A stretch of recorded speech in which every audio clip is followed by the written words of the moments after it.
Ça y est, la première semaine de l'Open d'Australie est terminée. Place maintenant aux huitièmes de finale et à la deuxième semaine. Ça y est, les favoris vont enfin pouvoir se battre entre eux. Et il n'en restera qu'un, il n'en restera qu'une, dimanche prochain, qui remportera l'édition 2021 de l'Open d'Australie. C'est parti.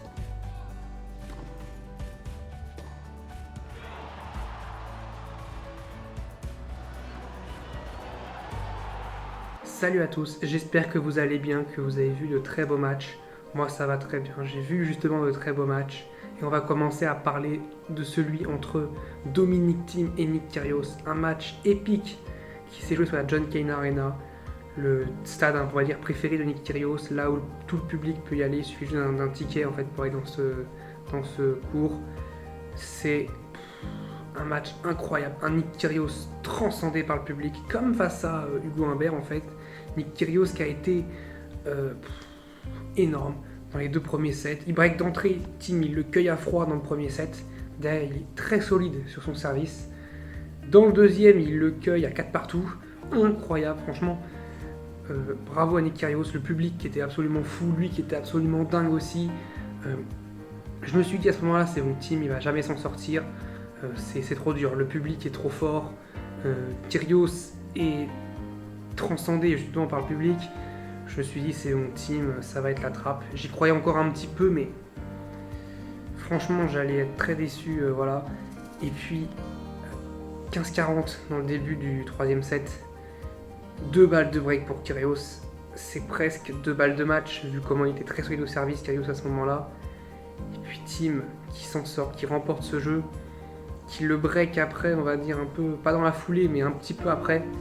Il remporte le troisième set et là, pour moi, je me dis, allez, ça y est, la vapeur, elle a été inversée. On va dire que le momentum a changé de camp. Thiem, ça y est, a pris l'ascendant un petit peu. Le quatrième set, ça se vérifie. Voilà, la tendance qui continue à se montrer. Kyrgios qui sert moins bien. D'ailleurs, en deuxième balle, j'ai vu son pourcentage de points gagnés en deuxième service était n'a jamais cessé à baisser en fait au fur et à mesure des sets. Kyrgios, voilà, très très fort, mais qui a flanché un petit peu physiquement et c'est normal, il n'avait pas joué depuis plus d'un an. Il fait déjà un match en 5-7 contre Hugo Humbert, mentalement, physiquement, ça devait être dur. Il sauve 2 balles de match. Là, face à Thiem, face au troisième joueur mondial, c'était vraiment la marche encore plus haute. Il a failli la franchir, cette marche incroyable. Et puis dans le cinquième set, même s'il est briqué, t'as le public qui le suit, qui est totalement derrière lui, pardon. Et Kyrgios, voilà, il a aimé ça, il a même dit, le public vraiment a été magnifique avec moi. Il a même dit bravo à Dominic Thiem, c'est un joueur qui mérite, qui bosse. Voilà. Je trouve que Kyrgios a une attitude exemplaire sur cet Open d'Australie. Et même ces derniers temps, Kyrgios, je trouve depuis quelques années, maintenant il commence un petit peu à s'apaiser.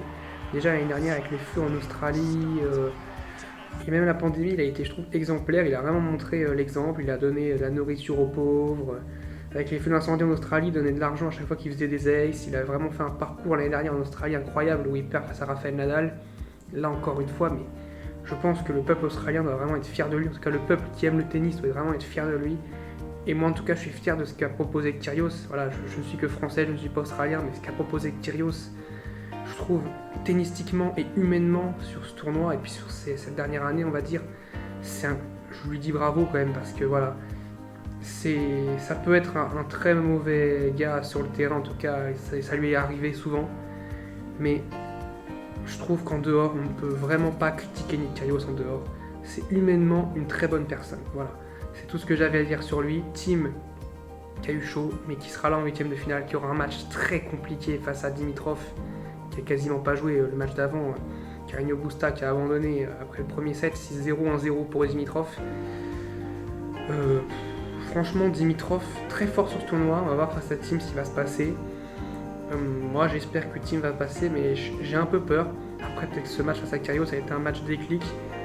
On verra bien ce qui va se passer. Moi, ça va être pour moi un très beau match à suivre. En tout cas, je vous conseille vraiment de suivre ce match entre Dominic Thiem justement et Dimitrov. Un match qui peut vraiment être intéressant. Puis il y a quand même une place en quart de finale justement à jouer. Voilà, pour tout le monde, il y a une place en quart de finale à jouer. Et maintenant, on va parler pour moi du match un petit peu surprenant qui a eu lieu aussi vendredi entre Taylor Fritz et Novak Djokovic. Alors, que penser de ce match entre Novak Djokovic et Taylor Fritz ? Djokovic menait de 7-0. 7-6, 6-4. On allait dire ça y est. Le troisième set, il va dérouler, il va lui mettre 6-3, quelque chose comme ça, et puis il va plier l'affaire en 3-7. Kunini. Taylor Fritz est revenu. D'ailleurs, Taylor Fritz qui a fait un très bon match. Mais surtout, Djokovic a semblé perturbé par une blessure aux abdos. Une blessure qui l'a complètement empêché de jouer, on va dire, pendant le troisième et le quatrième set. Mais bizarrement et étonnamment, c'est d'ailleurs très souvent que ça arrive avec Djokovic, dans le cinquième set, on va dire qu'il a repris ses jambes, son tennis, il a tout repris bizarrement. Et ce n'est pas la première fois que ça arrive avec Novak Djokovic, et c'est pour ça que je m'en méfie. J'ai envie de dire à quoi il joue Novak Djokovic. Le problème, c'est comme un petit peu quand on crie au loup. Si on crie au loup et qu'il vient pas, le jour où il arrivera, on n'y croira plus. Là, c'est la même chose. Djokovic, il a tellement simulé de blessures dans sa carrière. Je pense notamment, moi, c'était ce match qui m'avait totalement énervé, cette finale en 2015 face à Andy Murray, où il y a un set partout, il y a 3-0 Murray, et puis il fait comme si il tombait sur le coup, il tenait même plus debout. D'ailleurs, il lui met 6-3, 6-0. Voilà, donc, il y a tellement de choses comme ça à Djokovic qui, il le dit à chaque fois, qui veut battre les records, mais il dit aussi qu'il veut être aimé, mais il n'a pas la bonne attitude pour être aimé. Et je trouve d'ailleurs que Taylor Fritz a été très sympa dans sa conférence de presse de fin de match, où il dit, étonnamment, dans le quatrième set, enfin dans le troisième et quatrième, il n'arrivait plus à jouer. Et puis d'un coup, dans le cinquième, il s'était remis de sa blessure tranquillement. Et puis voilà, il lui dit du coup, bravo. Il dit un peu ironiquement, il lui dit bravo, s'il s'est remis de sa blessure. Voilà, dans le cinquième, félicitations à lui, bonne continuation. Ouais, il avait un peu mauvaise, ce qui est normal. Il avait l'occasion de battre le numéro 1 mondial. Alors peut-être qu'il est vraiment blessé, Novak Djokovic, ou peut-être que c'est de l'intox, encore une fois, peut-être que c'est un coup de poker de la part du Serbe, voilà, pour faire croire qu'il est diminué. Moi, franchement, je ne m'attarderai pas plus là-dessus. Je vais pas être très objectif, sinon je pense que je vais pas être très gentil avec Novak Djokovic, sinon, mais peut-être qu'il est vraiment blessé. On verra d'ailleurs face à Raonic, d'ailleurs s'il joue ou pas. Mais franchement, là, je vais comparer justement avec le match de ce matin entre Berrettini et Khachanov. Berrettini qui se blesse en fin de troisième set aux abdos aussi, justement. Et il gagne le match au final sur le tie-break du troisième, il arrive à s'en sortir, et puis on le voit quasiment, il serre la main à Khachanov, puis il s'assoit sur sa chaise, il est dépité, il est quasiment en larmes. Voilà, il se dit, ça se trouve, je pourrais pas jouer mon huitième de finale face à Tsitsipas, ce qui aurait été un huitième assez passionnant. Et t'as Djokovic qui exulte de joie quand il remporte ce match face à Fritz, voilà, et je trouve qu'il y a quand même une différente attitude entre Djokovic qui, voilà, soit fait le blessé, soit est vraiment blessé, et puis Berrettini qui montre vraiment qu'il est blessé. Et puis Berrettini, voilà, c'est pas de la comédie, ça se voyait en lui. Il est totalement dépité. D'ailleurs, je lui souhaite vraiment bon rétablissement à Berrettini.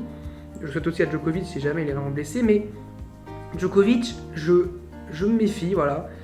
Est-ce que c'est pas un coup d'intox ou quelque chose comme ça? En tout cas, il y a une stat quand même que je tiens à dire. Djokovic, à chaque fois qu'il a eu à faire 5-7 dans un des 3 premiers tours, il n'a jamais remporté de Grand Chelem. Bon, ça lui arrivait que 3 fois avant.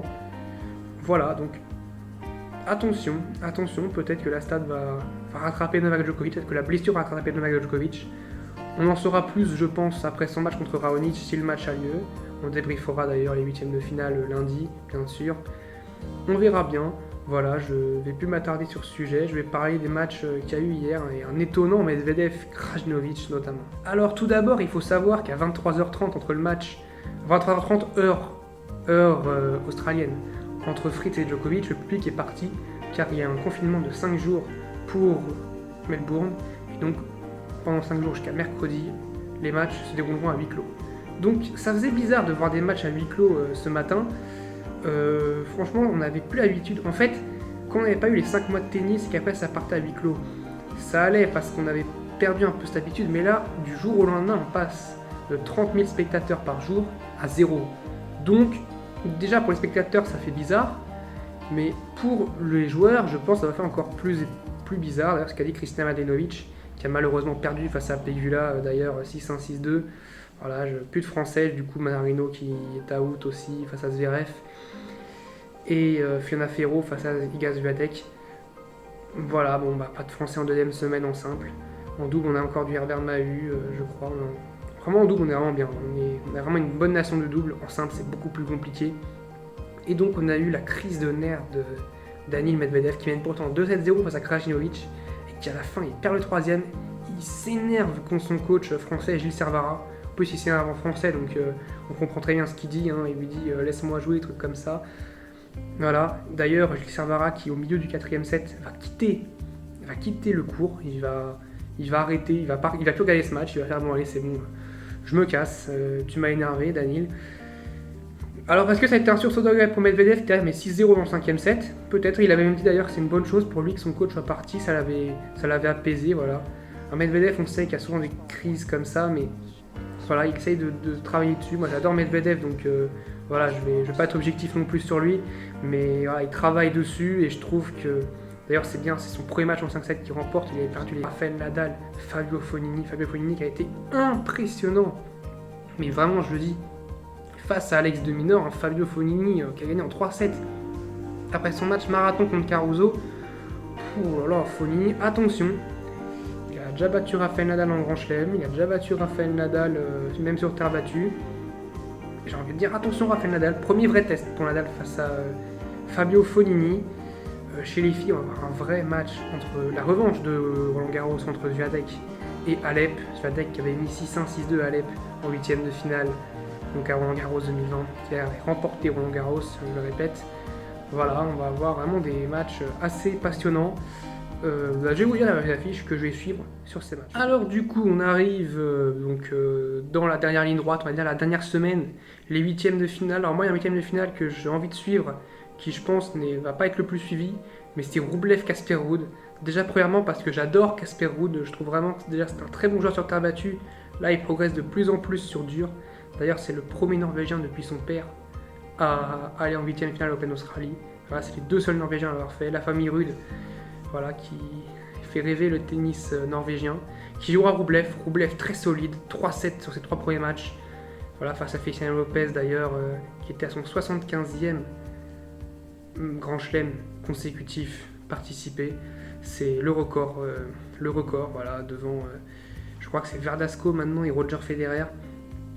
Donc voilà, Feliciano Lopez encore là, toujours là à 39 ans. Mais Rublev très solide, 3-7 pour tous ses matchs. Casper Ruud aussi que je trouve vraiment solide, voilà, qui a battu Albot en 4-7. Vraiment, moi, ça peut être un bon match pour Rublev, voilà, si avant le potentiel quart russe entre Medvedev et Rublev. Il faut que Medvedev batte McDonald et que Rublev batte Ruud. En soi, normalement, logiquement, ça devrait être à 85% un Rublev-Medvedev en quart de finale qui sera vraiment alléchant. Mais on ne sait jamais, moi, Casper Ruud, il peut aller gêner Rublev. Et puis forcément, autre match, je pense, voilà, Fognini, Rafael Nadal. Alors je mets pas Berrettini, Tsitsipas, ça dépendra de Berrettini s'il est vraiment pas bien ou pas. Moi je l'ai vraiment pas senti bien. S'il est vraiment blessé, je pense que voilà, Tsitsipas va dérouler. Fognini Nadal, comme j'ai dit, premier test pour Rafael Nadal face à un Fabio Fognini que voilà, Fognini adore jouer Rafael Nadal. Ça peut vraiment être un match passionnant. Et puis alors on a Team Dimitrov forcément, Team Dimitrov qui va être un match vraiment passionnant. Un match qui va de revers à une main splendide. Et puis le match pour le premier quart en finale en carrière, soit pour Karatsev, soit pour Félix Auger-Aliassime. Alors sur le papier, Félix paraît largement favori, mais Karatsev sur ce tournoi est en pleine bourre. Il n'a pas perdu un seul set, il a mis 6-3, 6-3, 6-3 au 9e mondial, Diego Schwartzmann. Attention à Karatsev, qui a vraiment un jeu voilà, bourré de coups gagnants. Je crois qu'il en a fait 50 face à Diego Schwartzmann. Attention à Karatsev qui peut faire la surprise, mais pour moi Félix qui a été très solide face à Shapovalov. Alors j'avais pronostiqué sur Félix Auger-Aliassime, qui pour moi va peut-être faire son premier quart en Grand Chelem. Je l'espère contre Dominic Thiem d'ailleurs. Et puis chez les filles, alors on a le Muguruza Osaka, voilà, la finaliste de 2020 face à la vainqueur de 2019. Voilà, je pense que j'ai tout dit sur cette affiche. Ça va être une affiche somptueuse. On a le Serena Williams, le vrai premier test pour Serena. Voilà, pour son 24e Grand Chelem. Si elle peut aller le chercher, ça va être un premier vrai test, ce 8e face à Sabalenka. Donc le Swiatek Alep, forcément, qui est un match de revanche de Roland Garros.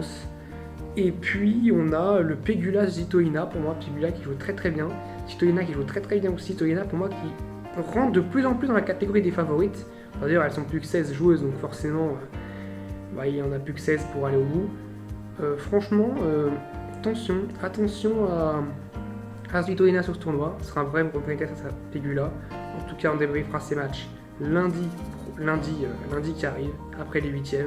Je vous dis salut à tous, portez-vous bien, bon match.